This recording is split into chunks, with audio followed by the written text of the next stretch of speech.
Hello guys, कैसे हैं। इस सोलापुर नामक गांव में एक गरीब बुढ़िया अपनी झोपड़ी में अकेले रहा करती थी।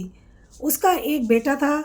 वो शहर कमाने के लिए गया, लेकिन वहाँ से कभी वापस लौट कर नहीं आया। बुढ़िया अकेली अपने झोपड़ी में रहा करती और सिलाई का काम करके अपना जीवन बसर कर रही थी। गांव वाले उसका बहुत आदर सम्मान किया करते थे और उसके छोटा बड़ा काम उसका सब मिलजुल कर दिया करते थे। अब ऐसे ही वो अपने घर में बैठकर एक दिन सिलाई का काम कर रही थी। तभी वहाँ पर पड़ोस से मीना आ जाती है और मीना कहती है, काकी क्या कर रहे हो, सिलाई कर रहे हो, मेरे भी कुछ कपड़े हैं, ये सिल देना। शांति कहती है, क्या बात है मीना, बहुत सारे कपड़े लेकर के आई हो, क्या कहीं जा रही हो। वो कहती है, हाँ काकी, मुझे अपने मायके जाना है, वहाँ शादी है और इसलिए मैं कपड़े सिलाने के लिए आई हूँ, टाइम से सिल दोगी। मीना शांति कहती है, हाँ सिल दूँगी।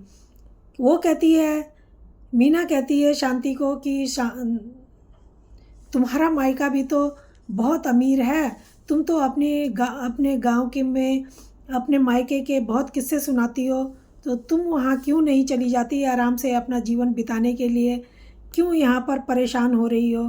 वो कहती है, हाँ बात तो तूने ठीक करी, लेकिन वो लोग भी तो कभी मुझसे मिलने कभी आए नहीं और मैं भी वहाँ कभी शादी के बाद गई नहीं, काफ़ी साल हो गए मुझे भी गए हुए। फिर मीना कपड़े दे करके वहाँ से शांति को अपने घर चली जाती है। मीना बैठ के सोच रही थी कि क्या करूं, मैं भी मायके चली जाऊं। उसको फिर मायके की याद आने लगती है और सोचती है कि ठीक, मीना ठीक कह रही थी। शांति भी अपना फटाफट सामान बांधती है, सोचती है मुझे रास्ते में भी बहुत टाइम लग जाएगा जाने में, दूर का मामला है, तो कुछ सामान मैं ज़्यादा ही अपने साथ रख लेती हूँ और रास्ते के लिए ज़रूरत पड़ सकती है। अब शांति ने अपना सामान भी बांधा और मीना के कपड़े सिल करके मीना के घर देने के लिए चली गई। तो मीना अपना सामान देख करके कहती है, क्यों काकी, कहाँ जा रही हो, अब बहुत सारा सामान लेकर के। तो शांति कहती है कि मैं अपने मायके जा रही हूँ और तुमने मुझे याद दिला दी, अब मुझे मायके की बहुत याद आ रही है। अब वो अपने मायके जाती है तो मीना कहती है कि काकी रास्ता बहुत ख़राब है, तुम्हारा मायका तो कमल नगर में है ना। तो वो कहती है शांति, हाँ मेरा मायका वहाँ है। मीना कहती है कि रास्ते में चोर डाकू मिलेंगे, तुम अकेली जा रही हो, रास्ता बहुत ख़तरनाक है। वो कहती है, कोई बात नहीं, मैंने ये बाल धूप में सफ़ेद नहीं किए, मैं इनसे निपटना अच्छी तरीके से जानती हूँ, तुम चिंता मत करो। अब शांति जाती है और वह चल रही थी और वो सोचती है, चलते चलते जब वो थक जाती है, सोचती है एक पेड़ के नीचे बैठ जाऊँ, थोड़ा सुस्ता लूँ, फिर आगे बढ़ूँगी। वो जाती है पेड़ के नीचे बैठने के लिए। तभी वहाँ पर दो आदमी बैठे होते हैं, कमलू और बबलू। वो एक चोर होते हैं और जब काकी को अपनी तरफ बढ़ता देखते हैं तो कहते हैं, एक बुढ़िया आ रही है, हमारी तरफ बढ़े आ रही है, उसके पास सामान भी है, चलो उसके सामान पर हाथ साफ करेंगे। वो अपना प्लान बना रहे थे और काकी वहाँ पर अपनी गठरी रखती है और वहाँ पर छाँव में पेड़ के नीचे बैठ जाती है। अब जब वो बैठती है तो कमलू और बबलू कहते हैं, क्या बात है काकी, तुम अकेले हो, तुम्हारे साथ कोई नहीं है, कहाँ जा रही हो।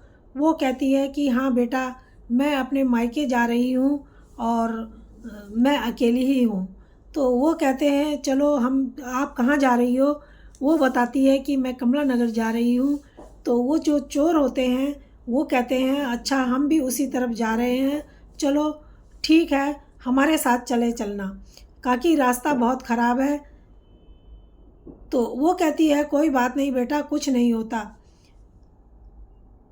जब काकी अपना सामान उठाती है, चलने लगती है, तो वो जो दोनों चोर होते हैं, कमलू और बबलू, वो भी काकी के पीछे चलते हैं और कहते हैं काकी सामान हमें पकड़ा दो, क्यों परेशान हो रही हो, हमने भी वहीं जाना है, तुमने भी वहीं जाना है, हम तुम्हारा सामान लेकर के चलेंगे।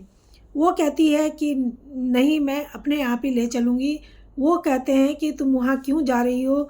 वो कहती है मैं अपने मेरा मायका वहाँ है और मैं वहाँ मायके जा रही हूँ, और मेरे भाई भाभी मुझे देख करके बहुत खुश होंगे।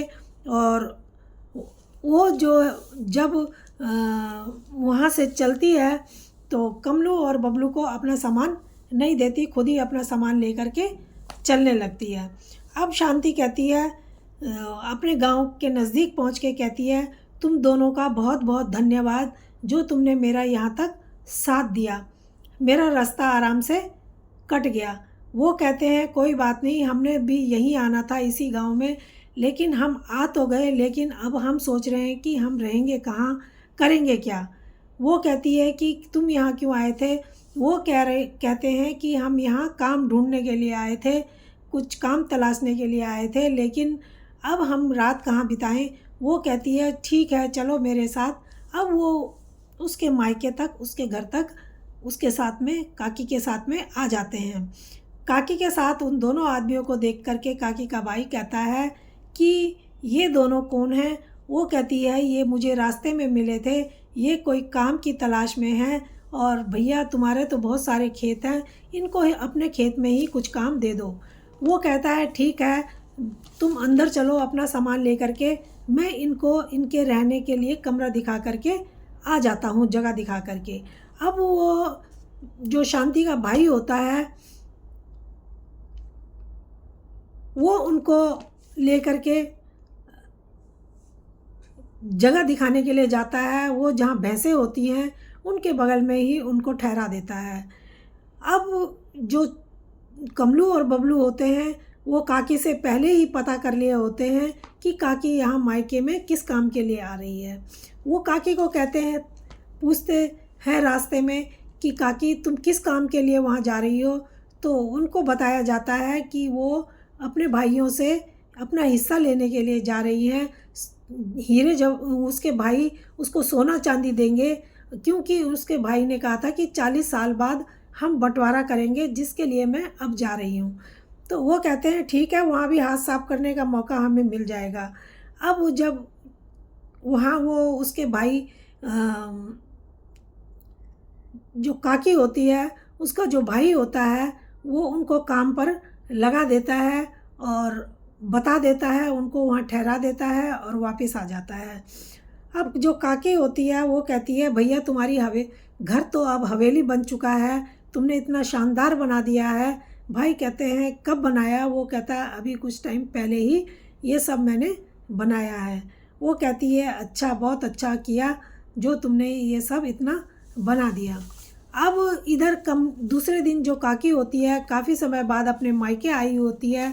वो सुबह सुबह गांव घूमने के लिए उठ के निकल जाती है। जब वो गांव घूमने के लिए निकलती है तो वहाँ पर उसको ज़मींदार साहब मिल जाते हैं। ज़मींदार कहते हैं कि कब आना हुआ। वो बताती है कि कल ही मैं यहाँ पहुँची हूँ और आज सुबह मैं घूमने के लिए निकल पड़ी हूँ गांव में। वो कहते हैं कैसी हो। वो कहती है मैं तो ठीक हूँ। तो भैया आप कैसे हैं। तो ज़मींदार साहब उसको कहते हैं कि मैं कैसा हूँ, मैं ठीक ही हूँ, लेकिन आजकल थोड़ा परेशान चल रहा हूँ। वो पूछती है कैसी परेशानी। तब ज़मींदार साहब कहते हैं कि मेरा अभी कुछ समय पहले सारा सामान चोरी हो चुका है। मेरा सोना चांदी भांडे बर्तन काफ़ी कुछ चोरी हो चुका है, तो मैं बहुत आजकल परेशानी में चल रहा हूँ। तभी उनके हाथ में एक अंगूठी होती है और कहता है कि शांति तुम ये अंगूठी रख लो। अपने तो मना करती है। तो वो कहता है तुम्हारे भाई की तरफ से है, ये भाई की दी हुई चीज़ को मना नहीं करते, रख लो। अब वो रख लेती है और वहाँ से जब वापस होती है तो खेत की तरफ आती है तो देखती है वहाँ पर दोनों के दोनों जो चोर होते हैं कमलू और बबलू, वो खेती के काम पर लगे हुए होते हैं, मेहनत वो कर रहे होते हैं। वो थोड़ी देर उनको हल चलाते हुए देखती है, फिर वहाँ से वापस घर चली जाती है। घर जाती है तो देखती है जो कमलू बबलू होते हैं, उन्होंने जो उसकी नज़र वो काम करते हुए उनके हाथ पर पड़ी थी, तो वो जो जमींदार साहब ने अंगूठी शांति को दी थी, उसी से मेल खाती हुई अंगूठी जो होती है कमलू ने पहनी हुई थी। अब वो अंगूठी देख करके सोचती है, अंगूठी तो जानी पहचानी लग रही है। अब वो फिर वहाँ से जब घर आती है तो घर में जो उनका सामान होता है उसको चेक करती है, कहती है सामान देखती हूँ इनके सामान में क्या क्या है। जब वो सामान देखती है उसमें सोना चांदी बर्तन भांडे बर्तन उसको दिखाई देते हैं, और भी कुछ सामान होता है। तो वो उसमें जो हीरे सामान होता है सोना चांदी, उनको निकाल कर देखती है तो वो समझ जाती है कि ये ज़रूर ज़मींदार साहब के ही होंगे। अब वो कहती है कि इसका पता कैसे लगाया जाए। वो अपने पास सारा सामान निकाल कर रख देती है और उनके उस सामान की जगह पर पत्थर भर के रख देती है। अब वो जब अपने सामान को देखते हैं तो बहुत दुखी होते हैं, कहते हैं ये तो पत्थर बन गया सारा सामान, ये क्या हुआ, कैसे हुआ। तो एक कहता है, कमलू कहता है कि भाई बबलू, अब तो ज़मींदार साहब हमारे पीछे पड़ जाएंगे, वो अपना सामान पहचान लेंगे। तो बबलू कहता है कि कैसे पहचानेंगे, उनको क्या पता कि हमने चोरी की है, हम उनका सामान है और हम ही चोर हैं, उनको क्या पता लगेगा, कौन उनको बताएगा। अब एक बार ऐसे ही काफ़ी दिन हो जाते हैं तो वो कहते हैं, जो चोर होते हैं कमलू बबलू, वो कहते हैं काकी तुम बहुत भोली हो, तुम तो हमें भूल ही गई हो, कभी हमारी खबर करने के लिए आई नहीं। तो वो कहती है कि मैं बहुत दिन बाद मायके आई हूँ ना, इसीलिए मुझे ध्यान नहीं रहा सब लोगों से मिलने पर। और वो कहता है तुम तो और कुछ भी भूल गई हो। शांति कहती है क्या भूली हूँ, मुझे याद दिलाओ। वो कहते हैं तुम तो यहाँ अपना हिस्सा लेने के लिए आई थी और तुम तो कोई बात ही नहीं कर रही हो। तो काकी कहती है कि नहीं बेटा, मैंने बात अपने भाई से कर ली है और मेरे भाई ने मुझे बताया है कि जो मेरे हिस्से का सोना चांदी है वो जंगल में एक बरगद का बड़ा पेड़ है, उसके नीचे उन्होंने वो गड्ढा खोद के वहाँ छुपा दिया है। वो कहता है अच्छा ऐसी बात है। वो कहती है कि हाँ वो रख दिया है वहाँ पर। तो वो कहता है कि ठीक है। जब वो सामान देखते हैं तो उसमें पत्थर होता है अपना, वो समझ नहीं पाते कि ये चक्कर क्या है। एक बार क्या होता है, वो सोचती है कि इनसे अब कैसे पता करा जाए कि ये सामान इनके पास कहाँ से आया और कैसा है। अब शांति जो है बुढ़िया का सामान चोरी करने के लिए, शांति का सामान चोरी करने के लिए दोनों आपस में बातें करने लगते हैं। कहते हैं कि अब हम बुढ़िया का जो सामान है उसको वहाँ से बरगद के पेड़ से चोरी कर लेंगे। अब कहते हैं कि कैसे करेंगे, तो कहते हैं कि रात को जब सब सो जाएंगे ना तो हम वहाँ पर जाएंगे और खुदाई करके वहाँ से सामान निकाल के ले आएंगे। शांति उनकी सारी बात सुन लेती है। अब शांति, रात होती है, वो दोनों फावड़ा लेकर के जाते हैं तो शांति भी उनके पीछे पीछे चल पड़ती है। अब शांति कहती है कि उनसे बात करती है तो कहती है कि जो जमींदार साहब हैं वो अपना जो सामान था उसका चोरी होने के गम में उनको इतना सदमा पहुंचा कि वो पेड़ से लटक के अपनी जान उन्होंने दे दी है। अब वो सोचते हैं जमींदार साहब तो मर गए, अब जो शांति है उसका सामान हम बरगद के पेड़ से चोरी कर लेंगे और अपनी गठरी बांधेंगे और हम चल पड़ेंगे। अब शांति रात को उसके पीछे पीछे, चोरों के पीछे पीछे चल पड़ती है। जब वो जाती है तो देखती है दूर खड़े होके कि वो दोनों के दोनों वहाँ पर खुदाई करना शुरू करते हैं। तो देखते हैं कि बरगद के पेड़ से एक रस्सी लटक रही है। जब रस्सी लटक रही थी बरगद के पेड़ से तो वो जैसे ही खुद कहते हैं कि इसी पेड़ से लटक के शायद जमींदार ने आत्महत्या की होगी। तो एक कहता है कि कहीं उसका भूत ना आ जाए, दूसरा कहता है अब वो मर गया, वो इस धन दौलत का क्या करेगा, वो क्यों ये लेने के लिए आएगा। जीते जी तो उसने इसको कुछ करा नहीं, अब मर के इसका सोने चांदी का क्या करेगा, कुछ नहीं होता, चलो खुदाई करें। दोनों खुदाई करने बैठते हैं। जैसे ही उतने में मौसम ख़राब हो जाता है, ज़ोर ज़ोर से बिजली कड़कने लगती है, हवाएं चलने लगती है, और जो फंदा होता है वो भी हवा में झूलने लगता है। जैसे ही वो खुदाई करने बैठते हैं तभी उनको फिर आवाज़ आती है। तो उसमें वो एक कोई कहता है कि अच्छा, तुमने ही मेरा सामान चोरी किया है, तुमने ही मेरा सोना चांदी चोरी किया है, मेरा सामान दे दो, मैं तुम्हें छोड़ूंगा नहीं, मैं तुम्हें मार डालूंगा। ऐसे ऐसे उनको आवाज़ें आने लगती हैं। वो घबरा जाते हैं और लेट जाते हैं और वहाँ पर डर के मारे इधर उधर देखने लगते हैं। वो सोचते हैं अब हम यहाँ से भाग जाएं। तभी वो भागने की कोशिश करते हैं, तभी वहाँ पर जमींदार साहब उनके मुँह के आगे खड़े हो जाते हैं। अब जब जमींदार मुँह के आगे आके खड़े हो जाते हैं, वो डर जाते हैं। वो सोचते हैं कि जमींदार का भूत आके खड़ा हो गया। वो हाथ पैर जोड़ने लगते हैं, कहते हैं हमें माफ़ कर दो, हमें क्षमा कर दो, हमने चोरी नहीं की, हमने कुछ नहीं किया। वो कहते हैं नहीं, तुमने ही चोरी की है, मेरा सामान लाओ। वो कहते हैं नहीं, हमने कुछ नहीं किया, हमने नहीं चोरी किया। बाद में वो कबूल करते हैं, कहते हैं कि लेकिन हमने तो चोरी की थी, लेकिन वो जो सारा सामान था वो पत्थर बन गया है और अब हम कहाँ से लाएं, नहीं है सामान। वो कहता है मुझे कुछ नहीं पता, मेरा सामान ला के दो।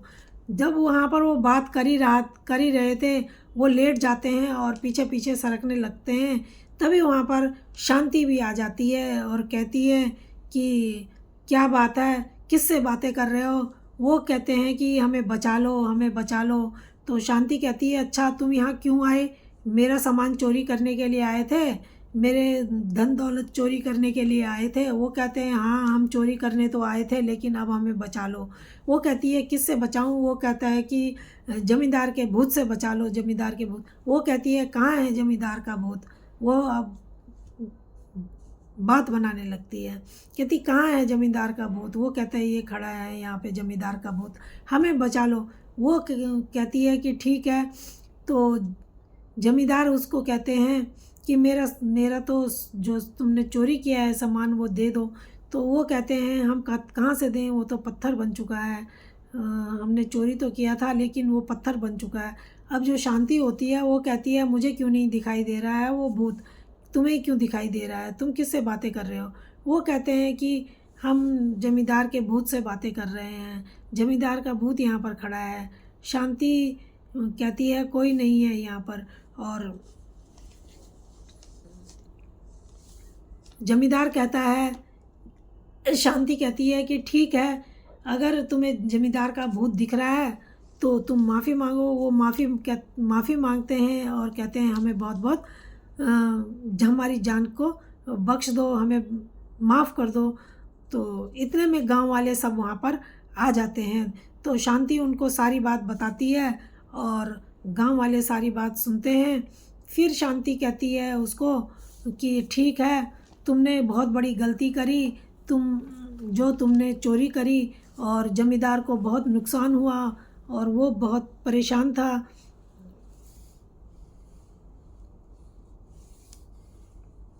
जमींदार कहते हैं, जब सब लोग आ जाते हैं वहाँ पर, तो जमींदार कहते हैं शांति बहन तुम्हारा बहुत बहुत धन्यवाद, तुमने जो मेरा सामान वापस करा और इन चोरों से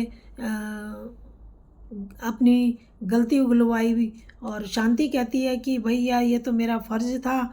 और जो जमींदार साहब होते हैं वो कहते हैं कि कोई बात नहीं, माफ़ तो इनको कर दिया, लेकिन इनको सज़ा ज़रूर मिलेगी और इनको सज़ा ज़रूर मिलनी चाहिए। फिर उनको सज़ा दी जाती है और जमींदार साहब शांति को कहते हैं मैं तुम्हें अपने संपत्ति का आधा हिस्सा दूंगा। और शांति को फिर अपने संपत्ति में से सोने चांदी के जेवर, सोना चांदी शांति को देते हैं और नकद पैसे भी देते हैं और शांति को फिर विदा करते हैं। शांति सब कुछ लेकर के अपने ससुराल आ जाती है, अपने घर पर आती है, वहाँ पर उसको कमला मिलती है। कमला कहती है कि काकी किस्मत हो तो आपके जैसी, आपको इतना कुछ मायके जाके मिल गया, आप पहले ही मायके चली गई होती तो आपको पहले मिल गया होता। वो कहती है, शांति कहती है कि नहीं,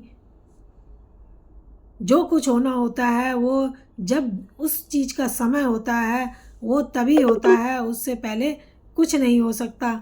मीना ने कहा हाँ आप ठीक कहती हो, और उसके बाद शांति का जीवन सुखी सुखी वहाँ पर बीतने लगता है। तो दोस्तों ये कहानी कैसी लगी? अगर अच्छी लगी हो तो प्लीज़ लाइक और सब्सक्राइब ज़रूर करना। धन्यवाद।